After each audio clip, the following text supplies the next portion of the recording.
Pentagon report finds the damage was limited, saying Iran's nuclear program was only set back a few months. Had we not succeeded with that hit, Donald Trump ነገሩን ቀየረ። የሆርሙዝን የባህር ሰርጥ የመዝጋት ሐሳብ ጸደቀ።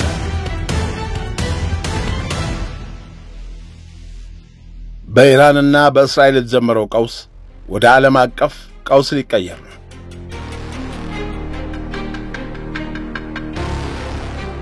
ውድ የሳሎን ቲዩብ ቤተሰባችን የሚያልሙት ቤት ምን እንዲኖረው ይፈልጋሉ? የመዝናኛ ማዕከል፣ መዋኛ ገንዳ፣ አረንጓዴ አካባቢ ወይስ ቆንጆ እይታ?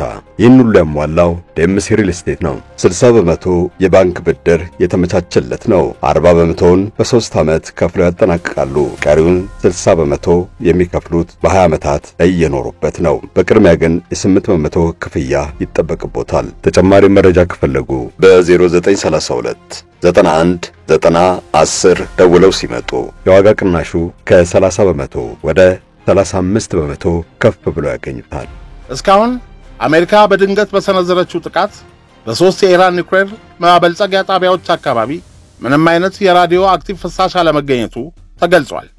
ፕሬዝዳንት ዶናልድ ትራምፕ በእስራኤል ሎቢስቶች ተገደው የስለላ ድርጅታቸው ሲአይኤ ኢራን የኒውክሌር ጦር መሳሪያ እንዳላት ማረጋገጫ ለማግኘቱን ያወጣውን ሪፖርት ችላ ብለው የወሰዱት ወታደራዊ እርምጃ ከትርፉ ይልቅ ኪሳራው ያመዝናል የሚሉ ጉዳዩን በቅርበት የሚከታተሉ በርካታ ተንታኞች ናቸው።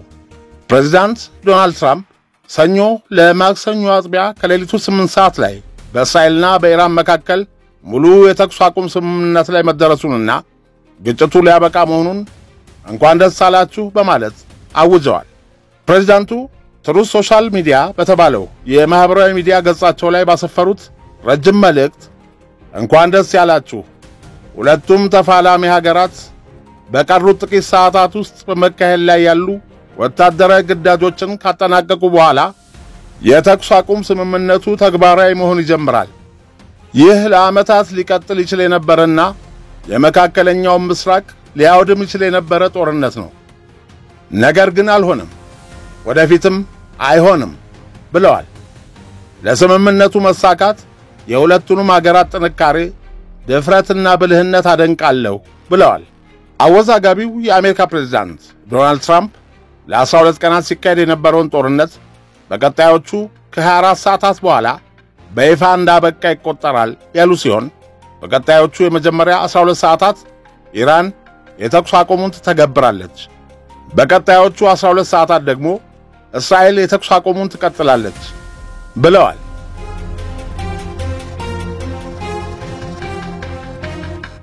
ዓለምን ከፍተኛ ስጋት ውስጥ ከቶት የነበረውና የ12ቱ ቀናት ጦርነት የሚል ስያሜ ያገኘው የኢራንና የእስራኤል ጦርነት በዚህ መልክ እንዳበቃ ዶናልድ ትራምፕ ይፋ አደረጉ እንጂ ሁለቱ ተፋላሚ ሀገሮች ስምምነቱን የሚያረጋግጥ ይፋዊ መግለጫ አልሰጡም።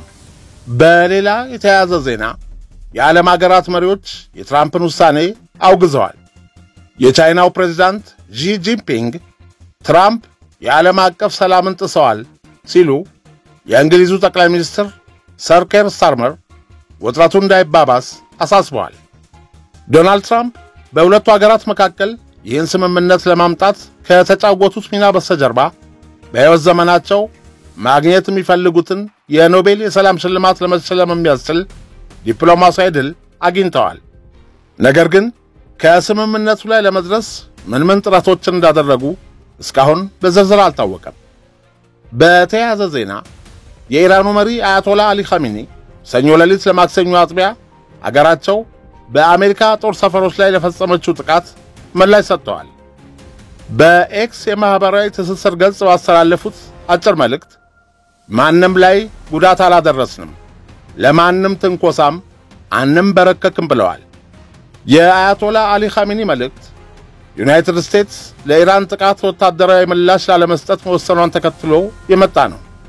ይህም በሁለቱ ሀገራት መካከል የነበረው ቀጥተኛ ውጥረት ለጊዜው የመርገብ ምልክት ቢያሳይም ከእስራኤል ጋር ያለው ግጭት መቀጠሉ የቀጠናውን ሁኔታ አሁንም አሳሳቢ አድርጎታል። ትራምፕ የተኩስ አቁሙ ለዘላለም እንደሚቆይ ይጠብቃሉ። ፕሬዝዳንት ዶናልድ ትራምፕ ሰኞ ሌሊት በኦቫል ኦፊስ ውስጥ ነው ያደሩት። ስላወጁት ዜና ለኤንቢሲ ኒውስ ቻናል እንደተናገሩት በእስራኤልና በኢራን መካከል ያለው የተኩስ አቁም ስምምነት ያልተገደበ ይመስለኛል፣ ለዘላለምም ይኖራል ብለዋል። ዶናልድ ትራምፕ አክለውም እስራኤልና ኢራን እንደገና እርስ በርሳቸው ይተኳኮሳሉ ብለው እንደማያምኑ ተናግረዋል። የዛሬዋ ዕለት በእኔ አስተያየት ለዓለም አስደናቂ ቀን ናት። የተከበረውን የሰላም ዋጋ ለዓለም ያሳየንበት ቀን ነው ብለዋል በኩራት። ግጭቱ ባይቆም ብዙ ሰዎች እየሞቱ ነበር፣ እናም የበለጠ እየባሰ ይሄዳል። መላውን የመካከለኛው ምስራቅ ያርድ ያመሳቅል ነበር።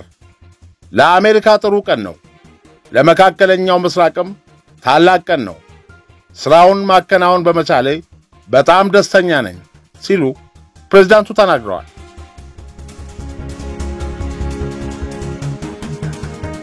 ይህ እጅግ አስገራሚ ዜና ከተሰማ ከአንድ ሰዓት በኋላ የኳታር ጠቅላይ ሚኒስትር ኢራን የተኩስ አቁም ስምምነቱን መቀበሏን ማረጋገጡን አስታወቀ። የኳታር ጠቅላይ ሚኒስትር ሼክ መሐመድ ቢን አብዱራህማን አልታኒ ቴህራን የአሜሪካ ፕሬዝዳንት ያቀረቡትን የሰላም ስምምነት መቀበሏን አረጋግጫለሁ ሲሉ ለሮይተርስ ተናግረዋል። የኳታሩ ጠቅላይ ሚኒስትር ኢራን ሰኞ ዕለት ኳታር በሚገኘው የአሜሪካ የአየር ኃይል ጦር ሰፈር ላይ ጥቃት ከፈጸመች ከሰዓታት በኋላ ዶናልድ ትራምፕ ለኳታሩ አሚር እስራኤል ከኢራን ጋር የተኩስ አቁም ለማድረግ መስማማቷንና ቴህራንም በተኩስ አቁሙ እንድትስማማ ለማሳመን የዶሃ እርዳታ እንዳስፈለጋቸው አስታወቁ። በፈቃደኝነት ሽምግልናውን ጀመርን። ስምምነት ላይ ለመድረስ ለሰዓታት ከኢራን ባለስልጣናት ጋር ተወያየን። ኢራንም ተስማማች ብለዋል።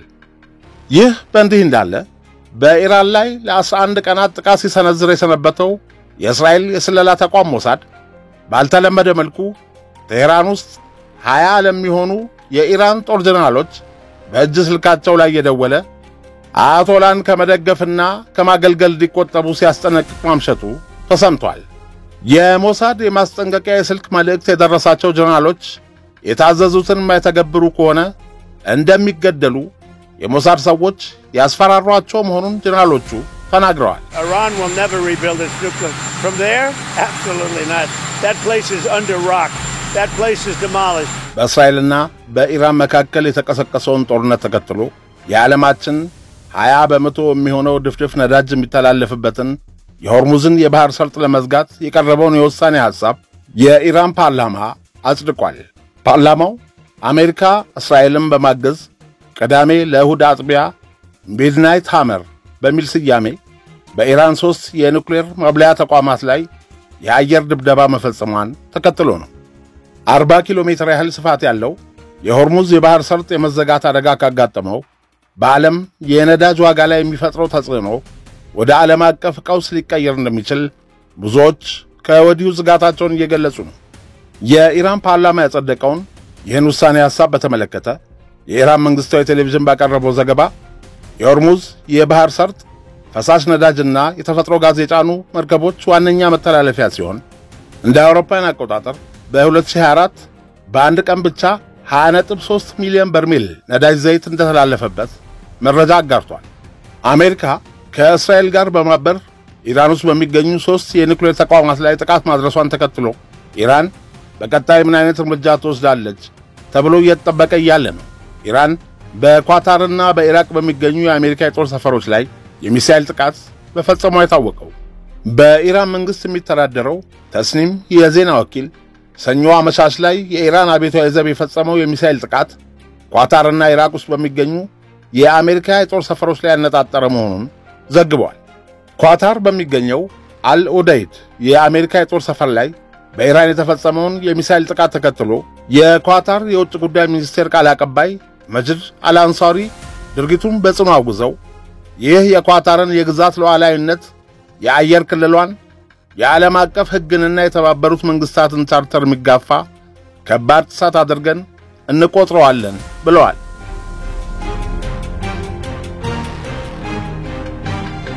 ኢራን ኳታር በሚገኘው የአሜሪካ ጦር ሰፈር ላይ ጥቃት ካደረሰች ከጥቂት ደቂቃዎች በኋላ በሶሪያ የሚገኘውን የአሜሪካ የጦር ሰፈርም በሞርታር ደብድባለች።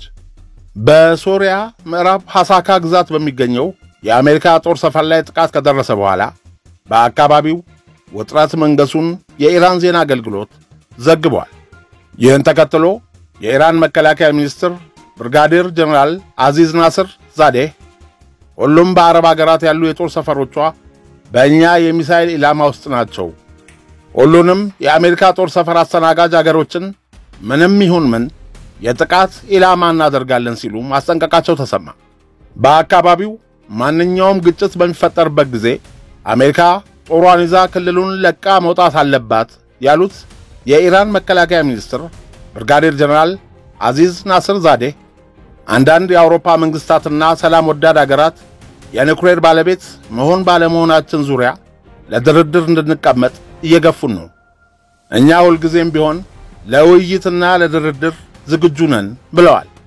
አንዳንድ አገራት በድርድርና ውይይቱ ላይ የእኛን ፍላጎት ካልተቀበሉ አይቀጡ ቅጣት እንቀጣታለን በማለት በኢራን ላይ ለሰነዘሩ ዛቻ ምላሽ የሰጡት የመከላከያ ሚኒስትሩ በኢራን ህዝብና በተዋጊ ኃይሎቻችን ስም እምላለሁ አላህ ቢፈቅድ ውይይቶቹ ወደ ውጤት ይመጣሉ።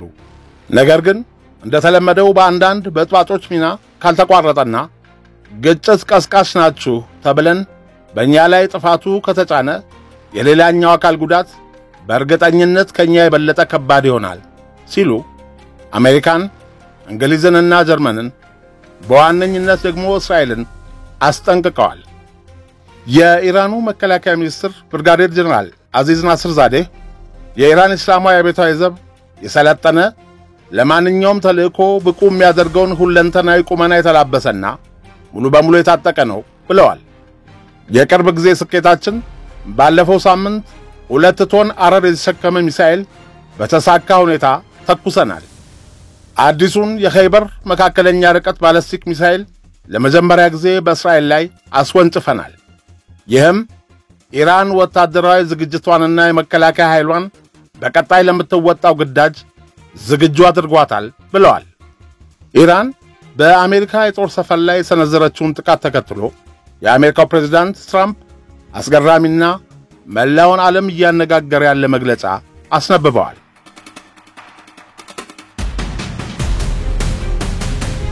ፕሬዝዳንቱ በትሩዝ ማህበራዊ ሚዲያ ገጻቸው ላይ እንዳስታወቁት በኳታሩ አልዑደይድ የአየር ጦር ሰፈር ላይ በተሰነዘረው የኢራን የሚሳኤል ጥቃት ምንም አይነት ጉዳት እንዳልደረሰና ምንም ውድመት አለመኖሩን ገልጸው ኢራን ቅድመ ማስጠንቀቂያ ስለሰጠችን ላመሰግናት እወዳለሁ ብለዋል።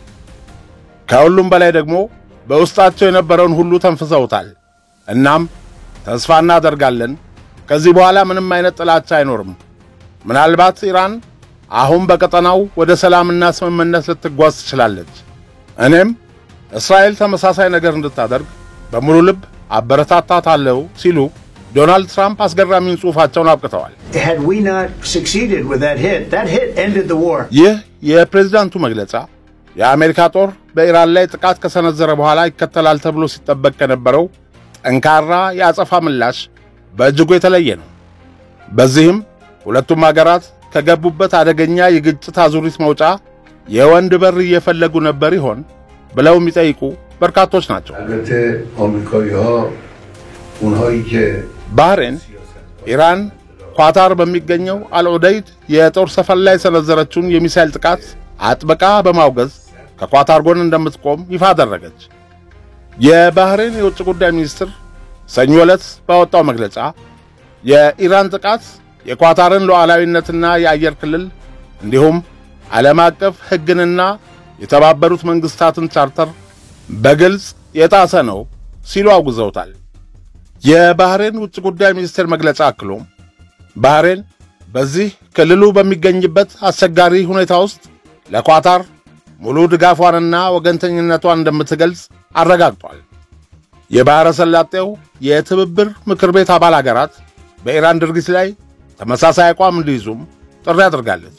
ይህ በእንዲህ እንዳለ የሂዝቦላ ዋና ጸሐፊ ሼህ ናኢም ቃሲም የኢራን እስላማዊ ሪፐብሊክ የእስራኤልን አገዛዝና የአሜሪካን ወረራ በድል አድራጊነት እንደምትወጣው እርግጠኛ ነን ሲሉ ከአንድ የሊባኖስ መገናኛ ብዙሃን ጋር ባደረጉት ቃለ ምልልስ አስታወቁ። ኢራን ትክክለኛ በመሆኗና አግባብ ባልሆነ ሁኔታ ጥቃት የደረሰባት በመሆኑ በድል አድራጊነት ትወጣዋለች ብለዋል። ኢራን በቪላያት ፈቂህ ትመራለች። ደፋር አገራቸውን ኃያልና ኩሩ ለማድረግ ቆርጠው ነበር።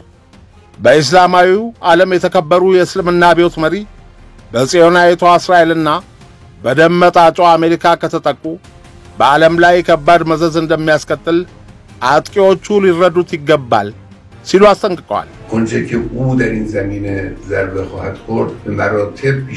ሼህ ናኢም ቃሲም የኢራን ሕዝብ ከመሪያቸው ጀርባ አንድ መሆናቸውን በመግለጽ ጥቃቱን መቀጠል መላውን ዓለም እንደሚጎዳ አስጠንቅቀዋል። የኢራን መከላከያ ሚኒስትር ብርጋዴር ጀነራል አዚዝ ናስር ዛዴ ሰኞ ማምሻውን ከሩሲያ አቻቸው ሰርጌይ ሾጉ ጋር በስልክ ባደረጉት ውይይት አገራቸው በጀብደኝነትና በእብሪት ጥቃት ያደረሱባትን ወገኖች በሙሉ ኃይሏ በጽኑ ለመቅጣት ከውሳኔ ላይ ደርሳለች፣ ይህንንም ተግባራዊ እንዳደረገች ተናግረዋል።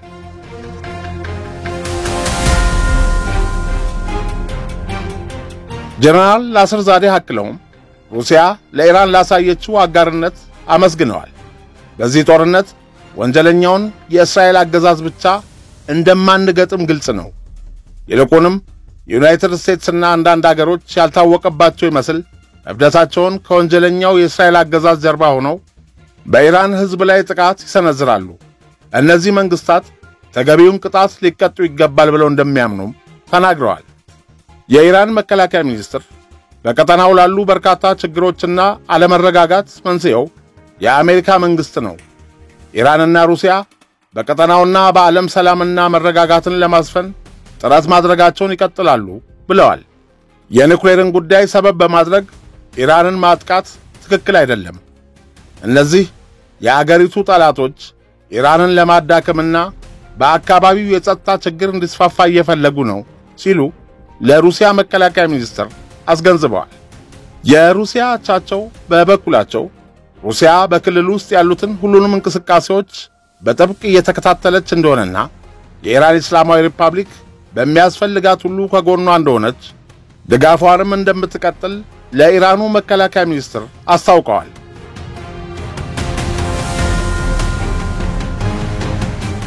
በእርግጥ ሁሉም ነገር ፊልም በመሰለ መልኩ እየተከናወነ ነው።